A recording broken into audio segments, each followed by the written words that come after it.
நிறைய குழந்தைங்க சத்து மாவு குடிக்கலன்னு சொல்றதுக்கு முக்கியமான காரணமே டேஸ்ட் தான். அதனால அம்மாக்கள் என்கிட்ட கேக்குறது என்னன்னா, உங்களோட நியூட்ரிஃபிக்ஸ் ஸ்ப்ரவுட்டட் ஹெல்த் மிக்ஸ் மட்டும் எப்படி இவ்வளவு டேஸ்டா இருக்குது?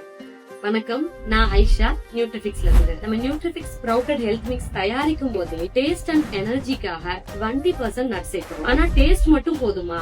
ஹெல்த்துக்காகவும் 23 இன்கிரிடியன்ஸ் சேர்க்கிறோம். எனர்ஜிக்காக கோதுமை, கருப்பு கவுனி அரிசி, சகப்பரிசி, மக்காச்சோளம், பார்லி, ஜவ்வரிசி, எலும்புச்சத்துக்கு கேழ்வரகு, சோளம், சாமை, புரோட்டீன்ஸுக்காக கடலைப்பருப்பு, பாசிப்பருப்பு, சோயாபீன்ஸ், கருப்பு உளுந்து, கருப்பு கொண்டக்கடலை, பினிஷிங் டச்சா பாதாம், முந்திரி, பிஸ்தா, வால்நட், நிலக்கடலை, இன்னும் ஓமம், சுக்கு, ஏலக்காயும் சேர்க்கிறோம். எல்லாம் சேர்த்து ஒரு கம்ப்ளீட் ஹெல்த் மிக்ஸ தயாரிக்கிறோம். இந்த 23 இன்கிரிடியன்ஸ் என்னென்ன இருக்குன்னு தெரிஞ்சுக்க இன்கிரிடியன்ட்ஸ்னு கமெண்ட் பண்ணுங்க. நான் உங்களுக்கு ஒரு டீடைல்டான PDF ஷேர் பண்றேன்.